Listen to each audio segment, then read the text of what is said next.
to the gurus, artists, rasikas, and family members of the performers. It gives me great pleasure to welcome all of you today for this year's Kadir Festival.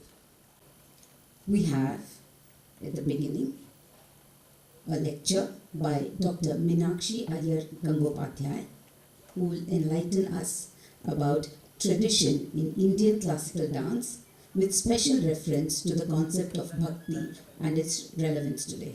I think the dancers in the audience must very closely listen to what she has to say. Dr. Meenakshi Iyer Gangopadhyay, a multifaceted artist and research scholar, trained in Bharatanatyam from a very young age. She holds master's degrees in fine arts, commerce, and Indology, besides having a diploma in Sanskrit and a PhD in dance under the guidance of her mentor, Padma Bhushan Dr. Srimati Kanakreddy. She has been a faculty for more than 28 years at her alma mater, Nalanda Nritya Kala Mahavidyalaya, which is a recognized, and she's also a recognized research guide of the University of Mumbai for PhD in dance.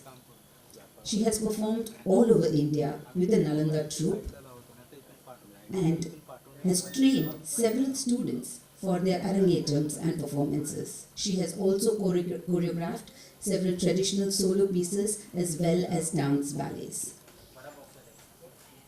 She regularly contributes articles and research papers to academic journals and publications. She conducts workshops and lectures for promotion, propagation, and appreciation of Indian classical dances. And she's a dance critic too. She is the recipient of Nalanda's prestigious Kanaka Nartana Puraskar and Sri Nageshwar Rao Scholarship from the University of Mumbai. She has also been awarded the Dance India Exponent Award for Bharatanatyam by the Dance India magazine. It gives me immense pleasure to welcome on stage Dr. Meenakshi Iyer Gangopadhyay. Gurubhyo Namaha. I am extremely happy to be a part of Kadir Festival and thank Sri Kalishwaran Pillai and Srimati Kala Srinivasan for inviting me today. I seek the blessings of Kalai Mamani Vidwan Sri Kadir Pillai and my Guru Padma Bhushan Dr. Srimati Kanakreddy.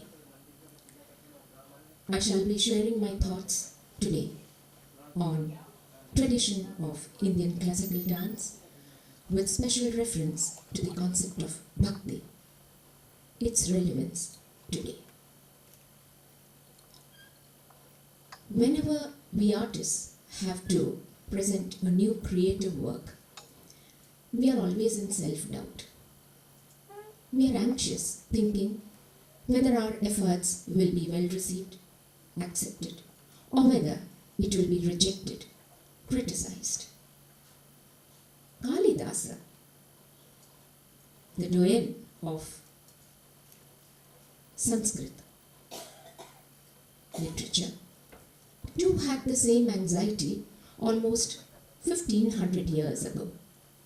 That is the reason why he began his very first work of literature with Puranamityeva na sadhu sarvam, na chapi kavyam navamityavadyam, santaha parikshyan yatarat bhajante, moodaha parapratyayaneya buddhihi.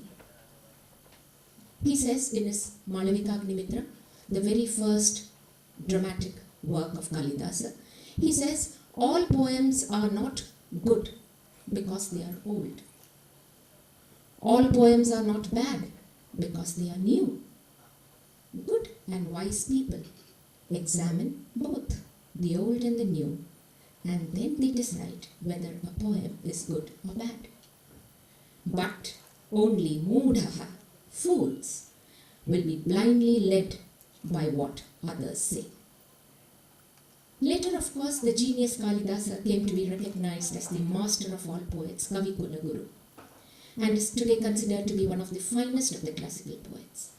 But at one point of time, his works too were contemporary. It stood the test of time Until today, it is recognized as a traditional work of art. It is a masterpiece, a traditional masterpiece. This shows that what was contemporary becomes traditional, provided it stands the test of time. Thus, passing the test of time is one of the biggest criterion for being recognized as a part of tradition. The fact that even today, Indian classical dance is alive, vibrant with performances, discussions, innovations, with you and me here today talking about it, watching performances, discussing. It speaks volumes about the Indian classical dance traditions. Indian classical dances have stood the test of time. Of course they have changed, but within the traditional framework. Change, as we know, is the only constant factor.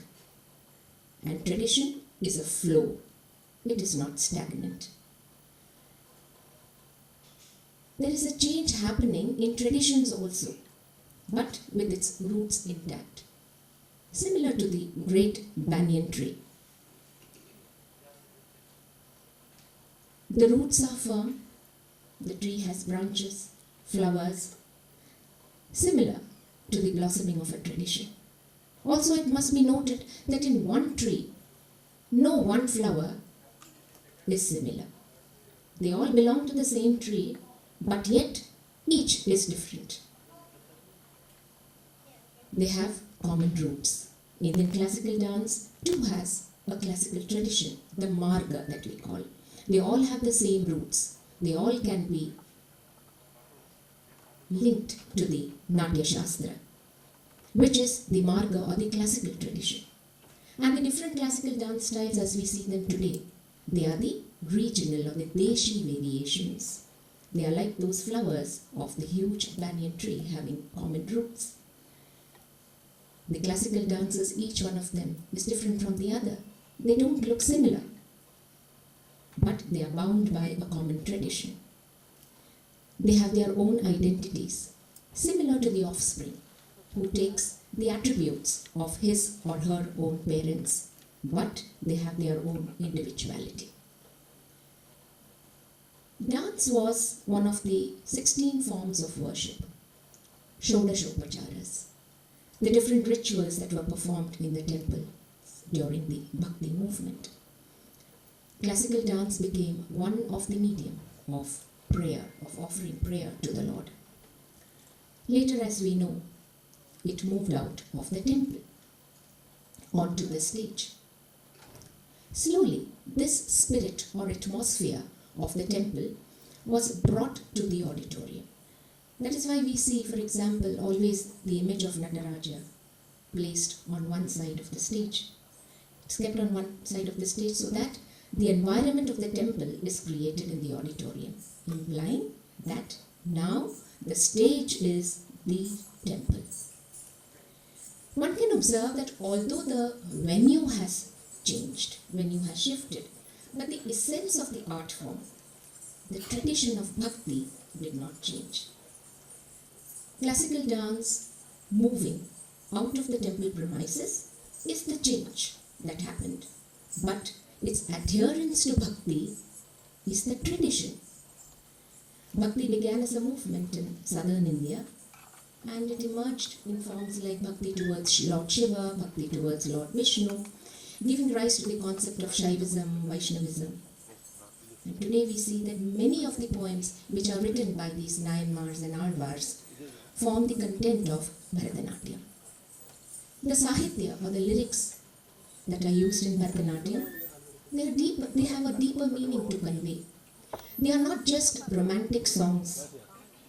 Although they seem to portray love and romance in the mundane or the Laukika level, but they have an intrinsic meaning which implies a lot of the religio-philosophical significance.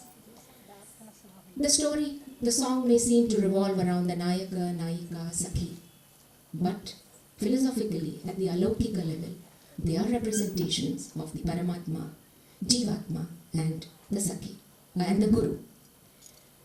Thus, Bhakti is an intrinsic part of Indian classical dances.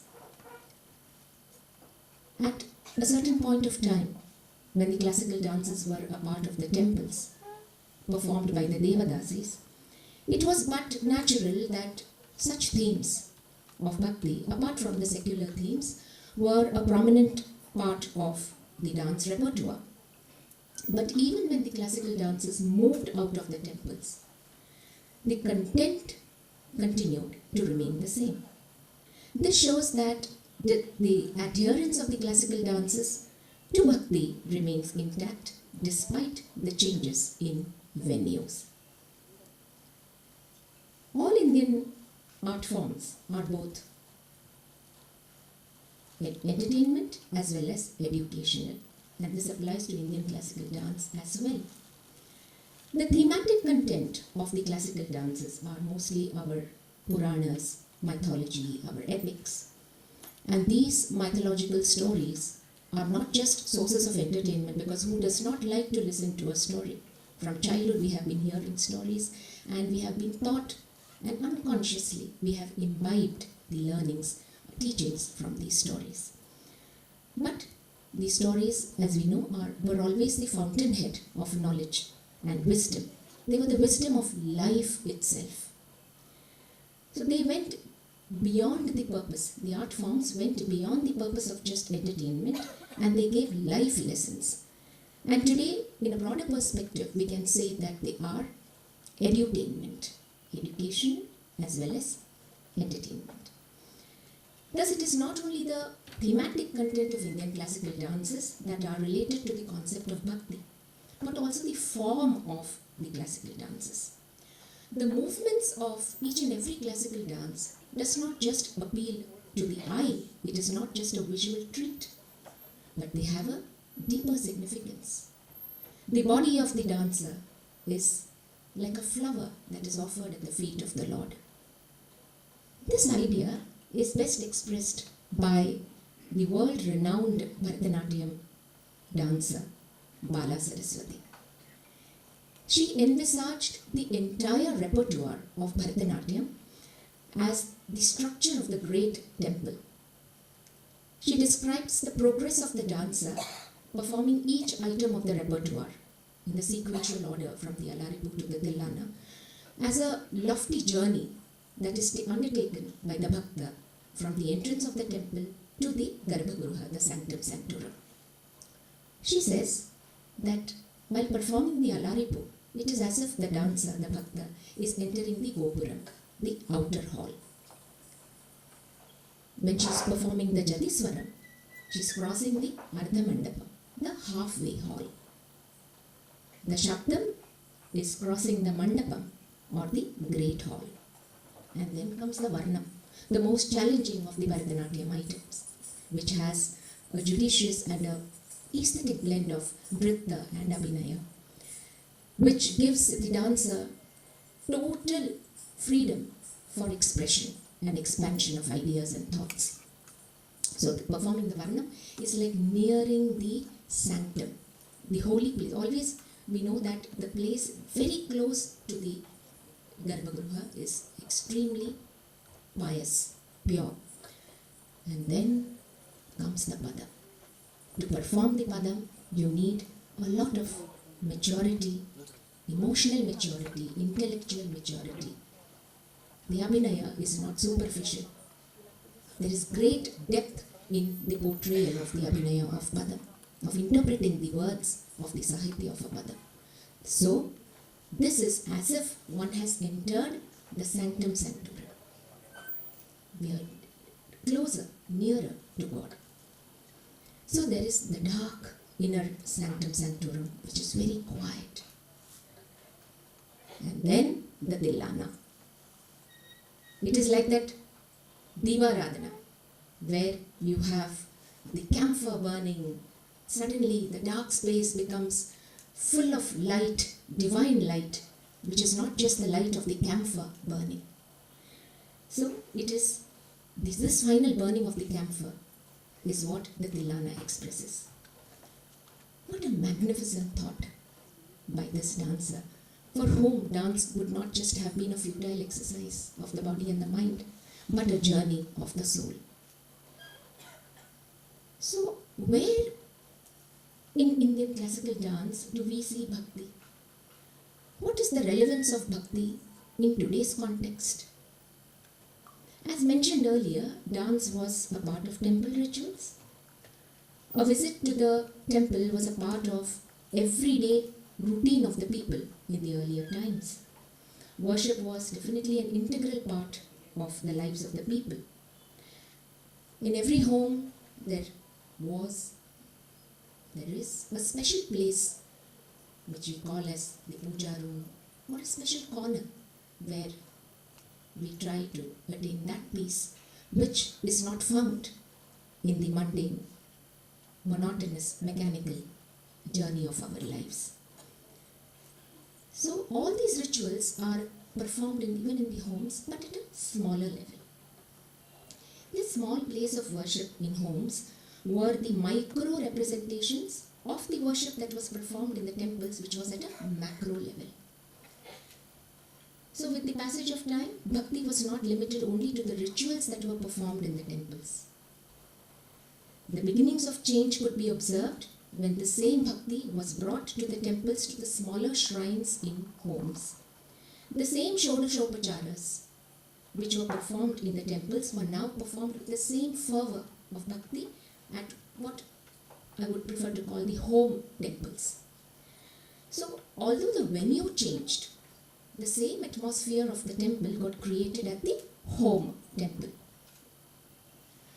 Times have changed, lifestyle has changed, and with the hectic schedule, people don't have time nowadays for these elaborate rituals. Neither do they have the time to visit the temples or carry out this lengthy process of offering prayers. But does that mean that the people don't have any bhakti or any devotion towards God? Does it mean that their belief in God has vanished? Not at all. As the classical dances were brought from the temple premises and the sanctity of the temple was preserved at the stage venue, we can see that in the acharya, in the acharas of the dancers. For example, the namaskara, which we take at the beginning and the end of a performance. So that is it is translated as the salutation of the dancer. She's bowing down to God, her guru, the deities of the cardinal directions, that is the Dikpalas, and then, of course, the esteemed, respected audience. This also includes taking the blessings of the Vadya Vrinda, or the musical members of the orchestra, and as well as the Vadyas, or the musical instruments. So in short, it is an obeisance to both art, it is an obeisance to art as well as the artists. Parallel to the Shodashopacharas of the temples, these practices can be viewed as the rituals that are performed by the dancer on the sacred arena of the stage. Another practice that is observed in dancers is bowing down to the stage before ascending it, before climbing onto it. This is because the stage is a very vibrant place. It is called as the Vyasa Pitha. This is the place, the space where knowledge reigns, knowledge rules. Is this nothing but, isn't it a reflection of Bhakti? We revere as dancers our salangai or the ghungroos. Our costumes are very sacred to us. In Kathakali, the costumes and the jewelry are called as the kopa. So before they don, they wear this, they pray to it, bow down to it, and then they wear the costumes and the jewelry. During the Navaratri, Dasara, Ayudha Pujas, what do? We place the sacred salangai, the Natuvangatalam, the musical instruments, worship them, bow down to them. In today's world, sometimes classical dances are just looked at as a part of physical exercise. But dancing is not so. It has a much larger role to play in the existence of mankind. Because of the fervor of Bhakti, the classical dance is transported to a very higher level. We saw that there has been a shift in the venue from the temple to the auditorium. Now there is a further shift of venue from the temple to the stage to the streets. Right? We can see many of the festivals are performed. We have a moving audience. History is a witness that even when in the past there has been a shift of venue from the temple to the stage, there was a fear. Was classical dance losing its sanctity? But did it lose its sanctity? No, it did not. It did not happen so. Why so? Because the aim then, when it shifted, was only preservation and propagation of the art form. That the art form should reach the common people. It should bring the arts closer to the common people. Today also the objective remains the same. There may be shifts in venue, but as long as the tradition continues, the same fervor of Bhakti is alive, the art stays alive. One can observe that the classical dance traditions in terms of form and content over a period of time, although it has undergone change, but it is still within the traditional framework, it is still having the same flavor of Bhakti. I would like to give an example of the well-known, renowned, internationally acclaimed, popular sambar. The dish that we all like here. There's hardly anyone here who would not love the sambar. You must be wondering why suddenly I'm talking about an ordinary thing like a sambar. Let me tell you, I am not feeling guilty about it. We all love to eat food, right? We all love to eat good food. And there's nothing to feel guilty about it, because Bharata Muni in his Natya Shastra, in the 6th chapter, when he was explaining the theory of rasa, he explains the meaning through culinary science. So if he can give that example, then why should we be ashamed of talking about food? Because only a true rasika will enjoy good food. And enjoying good food is the test of a true rasika, vice versa. So, the tradition of the sambar has come down to us from our parents, our mother. Then, who taught her? Her mother. So, from our great-grandmothers, it has come down to us. But are we doing it the same way that it has been taught to us? No. Each generation is trying out a little bit of experimentation, change. The sambar that I prepare will be different from the sambar that my mother prepares. I love what my mother prepares. But there are people who love what I prepare also. Right? With every generation, there has been a change. The creativity of the cook has gone into it. But the tradition remains the same as long as you don't put pav bhaji masala instead of sambar masala. Right? If that is done, gone are the days of the good old sambar. Right?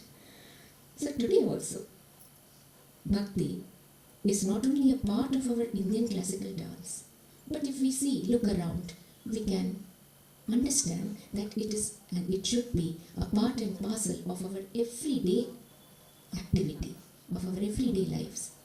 Even the normal day-to-day activities must become meaningful and a source of inspiration, which is Bhakti, according to me.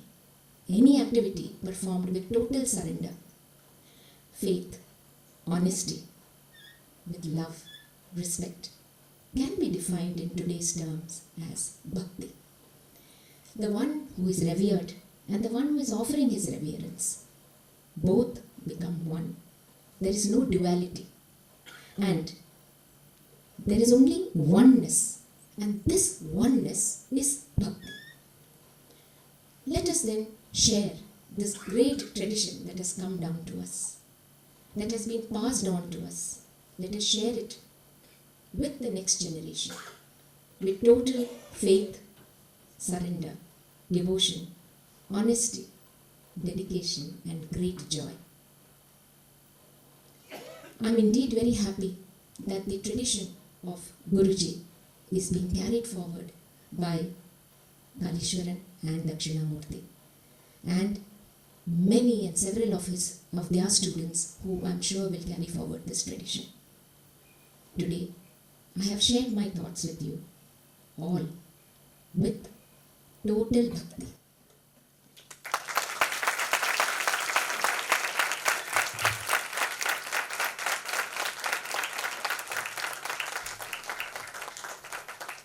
That was indeed a very, very touching and divine presentation, Dr. Meenakshi Iyer Gangopadhyay. We would like to felicitate her for being a part of Kadir Festival and gracing the stage. Please come, Mrs. Ma'am.